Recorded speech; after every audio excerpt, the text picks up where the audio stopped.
In the annals of human cruelty, few names evoke as primal a dread as Vlad III of Wallachia.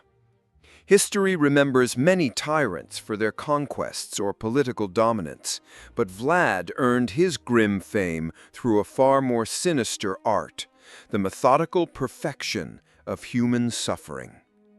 His reign was measured not in territories or vanquished foes, but in the screams echoing from forests filled with stakes. The man who became known as Vlad the Impaler ruled during one of Europe's most turbulent periods as the Ottoman Empire relentlessly advanced into Christian lands. Even in an era accustomed to brutality, Vlad's methods shocked allies and enemies alike. He transformed punishment from an act of justice into theatrical horror, making execution an art of prolonged agony. What could drive a man to such extremes? Madness, calculated strategy, or something darker? The truth remains shrouded in layers of legend and propaganda, where the line between monster and defender blurs. This is not just the story of a cruel ruler. It is an exploration of how unchecked power can transform a man into something far more terrifying than any fictional monster. To understand Vlad's cruelty, one must first grasp his world, a reality where survival demanded ruthlessness, and the weak fell prey to forces beyond their comprehension. Yet even by the standards of his time, Vlad's methods were unprecedented in their ingenuity and calculated horror. His legacy would later inspire the most famous literary vampire in history. But the real Vlad Dracula was far more terrifying than any fictional creation. This story is not for the faint of heart. It is a journey into the darkest corners of human nature, where political necessity meets pathological sadism, and the pursuit of power turns a man into history's most ingenious architect of suffering.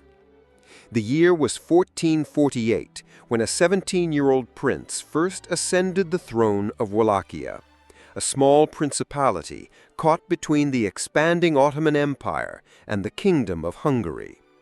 This was not merely a political appointment, it was a death sentence disguised as an honor. Wallachia existed as a buffer state, perpetually forced to choose sides in conflicts that shaped the fate of Eastern Europe. Previous rulers had learned that neutrality was impossible. Survival required aligning with the strongest ally and hoping they kept their promises. Vlad's father was murdered by his own boyars, and his elder brother was tortured and buried alive by Hungarian forces. These events taught the young prince that in his world there were only two types of people: those who inspired absolute fear and those who became victims. When Vlad finally secured the throne in the year 1456, he inherited a principality ravaged by civil war, threatened by foreign invasion, and populated by nobles complicit in his father's death. The conventional response to such a situation would have involved political maneuvering, careful alliance building, and gradual consolidation of power. But Vlad chose a different path, one that ensured his name would be spoken with dread for centuries. He did not merely punish enemies, he transformed punishment itself into a tool of psychological warfare so effective that the mere mention of his name could quash a rebellion before it began. The method that defined Vlad's rule and earned him his sinister sobriquet was impalement. But this was no crude form of execution. Under Vlad's direction, impalement became a refined art of prolonged suffering, meticulously calculated for maximum physical torment and psychological impact. The process began with the selection of stakes, deliberately made blunt rather than sharp. A pointed stake would kill too quickly. Vlad's stakes were designed to penetrate the body slowly, allowing victims to live for hours, sometimes days, in unimaginable pain. The victim was impaled on the stake, which was inserted with surgical precision. The most common method involved penetration through the rectum, with the stake guided to avoid vital organs initially. The stake was then raised upright, letting gravity slowly drag the body downward as the wood gradually pierced through the internal cavity. Death came from blood loss, organ failure, or shock, but not before hours of conscious suffering, the screams audible from a great distance. Vlad's executioners became masters of their craft, skilled at positioning stakes to emerge from different parts of the body, sometimes the chest, sometimes the mouth, occasionally the shoulder or back. Each variation produced distinct types of pain and different durations of survival. The most skilled could ensure victims remained conscious for much of the process, aware of their fate and crying out warnings to those who witnessed their agony. The psychological impact of impalement extended far beyond the suffering of individual victims. Vlad often arranged his impaled victims in geometric patterns visible from afar, forests of dying men serving as monuments to his power. Merchants traveling trade routes encountered these spectacles days after the executions, when decomposition had begun, but many victims were still alive. The sight, smell, and sounds of these human gardens created a trauma that spread far beyond Wallachia, cementing Vlad's reputation across Europe. But impalement was only the beginning of his repertoire. Historical sources document Vlad's use of flaying, where victims were stripped of flesh in strips using specially designed tools to keep them alive.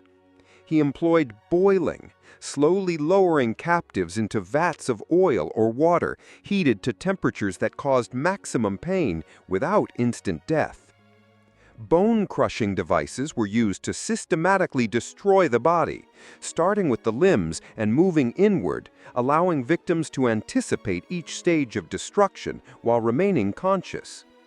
The most documented episode of Vlad's cruelty occurred in the year 1459, when he invited noble families from Târgoviște to an Easter feast. These were the very aristocrats who had conspired against his father and, for decades, played political games that weakened Wallachia. Vlad's invitation appeared as a gesture of reconciliation, a new ruler seeking peace with the established order. The nobility arrived in their finest attire, accompanied by their families, expecting a feast that would mark the beginning of a new era of cooperation. During the banquet, as wine flowed and conversations grew merry, Vlad rose to address his guests. He spoke eloquently of forgiveness, unity, and Wallachia's future. Then, on a prearranged signal, his guards sealed the doors and began arresting every person in the hall. The elderly nobles were immediately impaled their deaths, a prelude to more elaborate punishments. Younger nobles and their families were forced to march on foot to Dracula's castle, where they spent the rest of their lives as slaves, constructing the fortress that became Vlad's primary stronghold. Contemporaries describe how Vlad personally oversaw the impalement of the elderly nobles, directing the angle and placement of the stakes to maximize suffering. Reports claim he dined among the dying, commenting on their facial expressions and joking about their downfall. Witnesses noted that he seemed to take genuine pleasure in their torment, occasionally pausing his meal to mockingly console a victim or critique an executioner's technique. The forced march to Dracula's castle was itself a form of torture. Families accustomed to luxury were herded through mountain passes in their festive clothing, compelled to work without rest until they collapsed from exhaustion. Many died during the construction. Their bodies were incorporated into the fortress's foundations as a symbolic gesture. Those who survived the initial ordeal became permanent prisoners, their noble titles reduced to a cruel mockery as they performed the most degrading labor under the constant threat of impalement. This single episode wiped out an entire generation of Wallachian nobility and sent a message across the region. Traditional political privileges no longer held under Vlad's rule. The story quickly spread through diplomatic channels, reaching the courts of Hungary, Poland, and even Western Europe. Foreign envoys began approaching Wallachia with unprecedented caution, realizing that diplomatic immunity might not protect them from a ruler who demonstrated such inventive disregard for established customs and social hierarchies. Foreign merchants and diplomats provided some of the most detailed accounts of Vlad's methods, as they were often spared to spread word of what they had seen. A German merchant named Jakob Rem described arriving in Targovishte, where the central square had been transformed into what he called a forest of the dying. Hundreds of stakes were arranged in concentric circles, with victims at various stages of decay and death. The stench was so unbearable that horses refused to enter the city, and Rem's party was forced to conduct business, breathing through cloth soaked in wine and herbs. Sultan Mehmed II, the conqueror of Constantinople and one of history's most ruthless military leaders, reportedly abandoned plans to invade Wallachia after encountering a field where 20,000 Ottoman prisoners had been impaled. The Sultan, who had witnessed countless atrocities during his campaigns, allegedly remarked that he could not wage war against a man who surpassed the devil himself in cruelty. This retreat by one of Europe's most formidable commanders only solidified Vlad's reputation and demonstrated that his methods were effective even against the most hardened warriors. A Hungarian diplomat named Toma Kakuzanos left detailed records of a banquet at Dracula's castle, where he was forced to dine while watching freshly impaled prisoners dying outside the hall's windows. Vlad, it is said, inquired whether the smell bothered his guest, and when Kakuzanos admitted it did, the prince suggested impaling him higher up where the air might be fresher. The diplomat realized this was not entirely a jest and spent the rest of the meal praising the efficiency of Wallachian justice. Perhaps the most chilling account comes from a Saxon chronicler who described Vlad's treatment of captured Ottoman soldiers. Instead of executing them outright, Vlad would select a few to release unharmed on the condition that they return home and recount in detail what they had witnessed. These survivors became unwitting ambassadors of terror, their testimonies proving more effective than any military victory in deterring future invasions. This psychological warfare was so potent that some Ottoman commanders began avoiding Wallachian territory altogether, choosing longer routes to bypass Vlad's domains. The consistency of these foreign accounts, despite coming from different eras and cultures, suggests that tales of the prince's cruelty were not mere propaganda or exaggerated legend. The details provided by eyewitnesses from Germany, Hungary, Turkey, and beyond align too closely to be fiction. These were people accustomed to wars, executions, and the everyday brutality of their time. Yet they described Vlad's methods as exceptional in their degree of horror, suggesting his cruelty surpassed even the harsh norms of the 15th century. The terror Vlad orchestrated was not chaotic violence. It was a calculated system aimed at achieving specific political goals. His cruelty served multiple purposes, eliminating internal opposition, deterring external enemies, and creating a reputation that could prevent future conflicts. In an era when military might was measured by army size and treasury wealth, Vlad discovered that reputation alone could be more effective than conventional strength. His methods were theatrical because the theater itself became a weapon. The systematic nature of Vlad's violence is particularly evident when examining his treatment of different social classes and ethnic groups. Boyars, who challenged his authority, faced the most elaborate punishments, their suffering a demonstration of the futility of political resistance. Foreign merchants caught cheating or showing disrespect were punished in ways that ensured their stories spread along Eastern Europe's trade routes. Religious minorities and ethnic groups perceived as disloyal faced collective punishments designed to enforce the submission of entire communities. The use of impalement as his primary execution method was especially strategic. Unlike hanging or beheading, which were swift and could be ignored by distant observers, impalement created prolonged spectacles that served as constant warnings. Victims remained visible for weeks, their decomposing bodies becoming monuments to Vlad's power long after the execution itself. Travelers encountering these scenes days or weeks later carried the memory for life, spreading the prince's reputation far beyond his borders. The economic impact of Vlad's methods was significant and deliberate. By eliminating corrupt merchants through spectacular punishments, he temporarily reduced trade fraud and increased tax revenues. By intimidating potential rebels into submission, he reduced the need for large armies and costly fortifications. The fear he instilled became an invisible army, guarding his borders and maintaining order without the expense of wages or supplies. However, the long-term consequences of Vlad's approach proved problematic. While Vlad's methods initially proved effective in consolidating power and deterring enemies, they created an atmosphere of paranoia that made normal governance nearly impossible. Subordinates feared speaking the truth. Allies remained unreliable, wary of betrayal. The populace lived in constant dread of arbitrary punishment.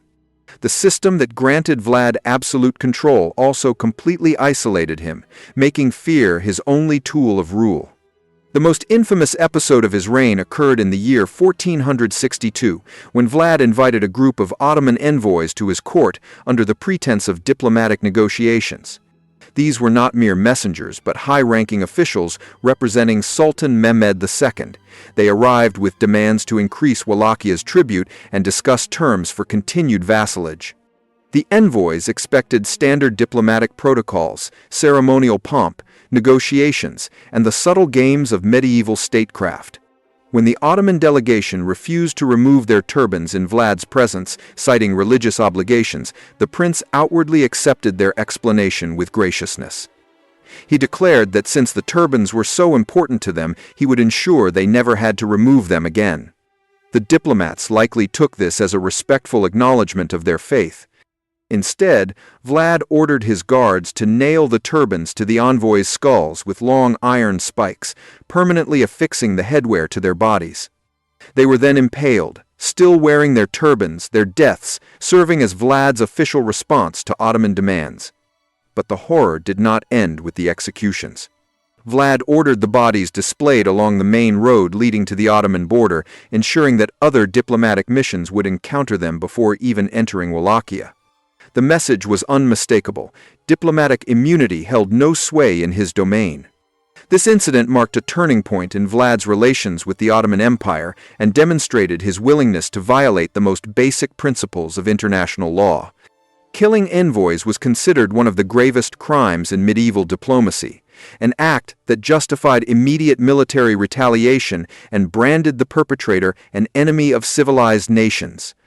Vlad's decision not only to kill the envoys but to do so in such a theatrical manner suggested he had moved beyond rational political calculation into the realm of pure psychological warfare. The Ottoman Empire's response was swift and devastating. Sultan Mehmed II, previously content with collecting tribute, now committed significant military resources to Vlad's destruction. The envoy incident transformed a manageable political relationship into a personal vendetta between two of history's most ruthless leaders. The ensuing conflict pushed Vlad's methods to even greater extremes and ultimately contributed to his downfall. When Ottoman forces began their invasion of Wallachia in the year 1462, Vlad implemented what military historians now regard as one of the most extreme scorched earth campaigns in history. He did not merely destroy resources to deny them to the enemy.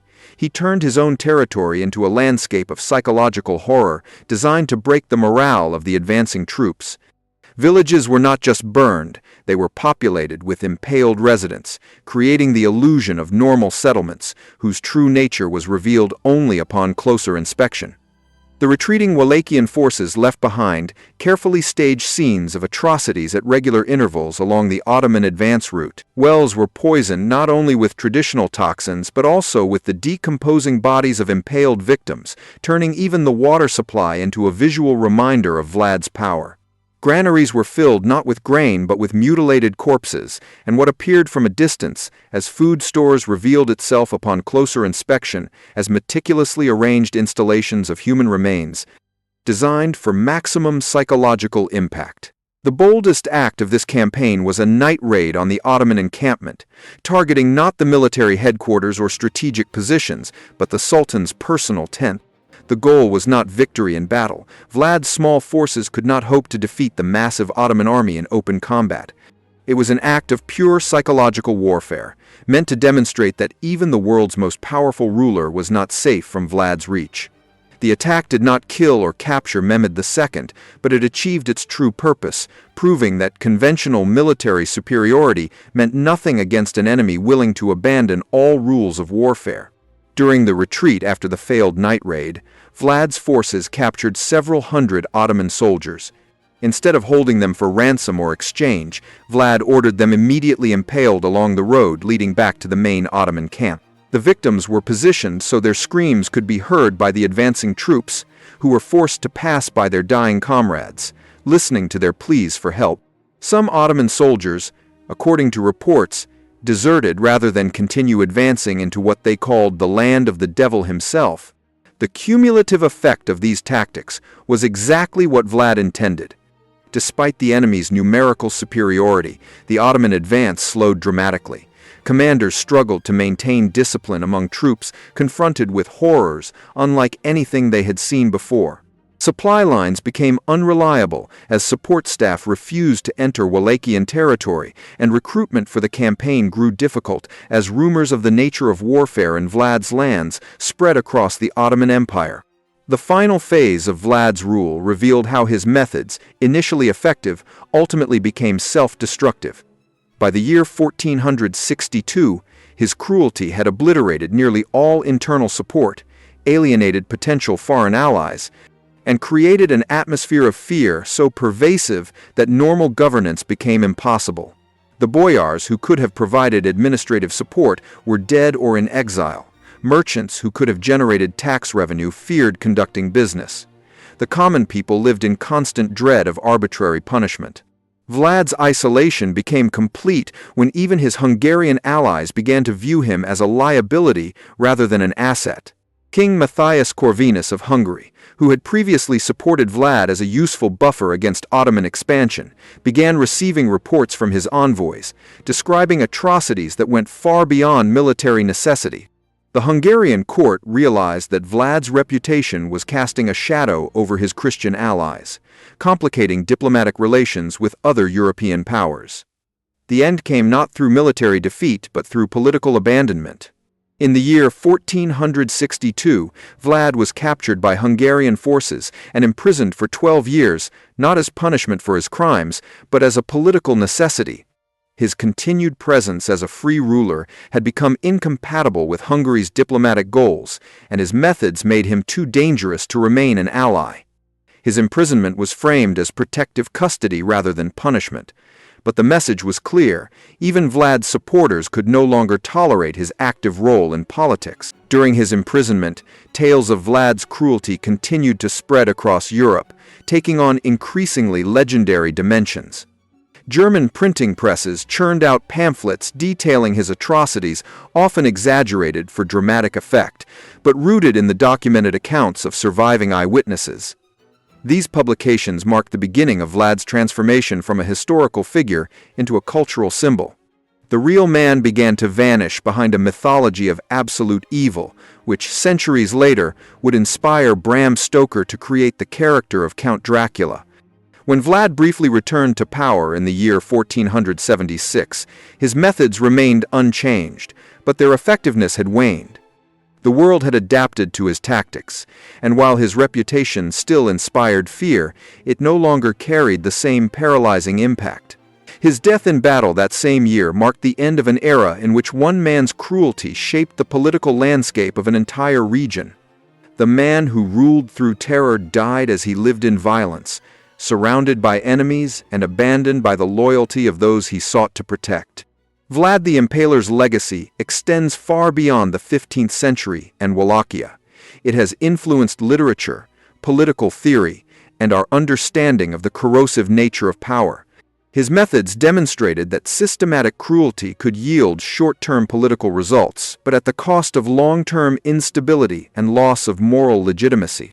Modern dictators have studied his tactics, seeing in them both potential effectiveness and the inherent futility of ruling solely through fear. The transformation of Vlad from a historical figure into a literary character reflects humanity's complex relationship with the concept of absolute evil. Stoker's Dracula draws inspiration from the real Vlad, but is reimagined as a supernatural monster, perhaps because the reality of human cruelty is too terrifying to confront directly. The vampire Dracula is fearsome for his inhuman nature. The historical Vlad is terrifying precisely because he reveals what humans are capable of when power is unchecked by conscience or consequence. Psychological studies of Vlad's documented behavior point to a complex interplay of strategic calculation and pathological sadism. Many of his actions had clear political objectives, but the intricacy of his tortures and apparent delight in others' suffering suggest motivations beyond mere political necessity. His case has become a subject of study for scholars of political violence, exploring the conditions under which rational actors become systematic perpetrators of cruelty. Historical records of Vlad's reign serve as a testament to humanity's capacity both to inflict and endure extreme suffering. Survivors' accounts offer insight into the psychological mechanisms that enable people to withstand unimaginable torment. Eyewitness testimonies reveal how communities adapt to living under the constant threat of arbitrary violence. These materials have proven valuable for modern researchers studying trauma, resilience, and the long-term effects of political terror on human societies. Perhaps most significantly, Vlad's story illustrates the paradox of effective cruelty. His methods achieved their immediate goals, consolidating power and deterring enemies, but simultaneously created the conditions for his downfall. The fear that made him powerful also made him isolated. The reputation that protected him rendered him politically toxic. The tactics that destroyed his enemies dismantled the social structures necessary for sustainable governance. His reign is a historical case study in the self-limiting nature of power rooted solely in fear and the inevitable consequences of abandoning moral constraints in pursuit of political ends.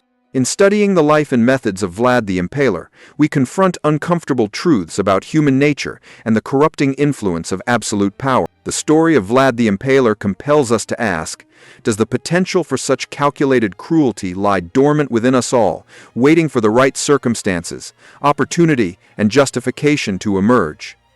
Historical sources suggest that Vlad was not born a monster, he became one through the crucible of his experiences, raising unsettling questions about the malleability of human conscience in extreme conditions. The effectiveness of his methods, despite their horrific nature, challenges our notions of morality and political necessity. His reign achieved its stated goals, internal opposition was crushed, external invasions were deterred, and political stability was maintained for over a decade. But the cost of this success was measured not only in the lives of his victims, but in the destruction of the social bonds and moral foundations that make civilized society possible. Vlad's legacy demands we confront a question. Can any political goal justify the deliberate infliction of such widespread suffering? Can power rooted in fear ever be truly legitimate? His story serves as a warning about the fragility of the moral constraints separating civilization from barbarism. In the modern world, where technology has made surveillance and violence more efficient, Vlad's methods remind us that the capacity for systematic cruelty remains ever present in human societies. The same organizational skills, technological solutions, and psychological insight he applied to torture could easily be adapted for similar purposes in today's context. Most disturbing is the realization that Vlad's cruelty was not the product of madness or irrationality, but of cold political calculation. His methods worked because he understood human psychology better than his contemporaries. He recognized that fear could be more effective than loyalty, that reputation could supplant military might, and that the threat of extreme punishment could maintain order more reliably than complex legal systems. It is the calculated nature of his cruelty that makes it more, not less, terrifying. It demonstrates that such methods can be deliberately chosen by rational leaders who conclude that the benefits outweigh the moral costs. The enduring fascination with Vlad's story, from medieval chronicles to modern horror films, reflects our need to grapple with these unsettling truths about power, violence, and human nature. By studying his reign in detail, we honor the memory of his victims and draw critical lessons about the conditions that give rise to such figures and the necessity of preserving moral boundaries even in the face of political expediency. His story reminds us that the price of civilization is eternal vigilance against those willing to trade human dignity for political gain. It also underscores that the capacity for both great evil and great resistance to evil resides within us all.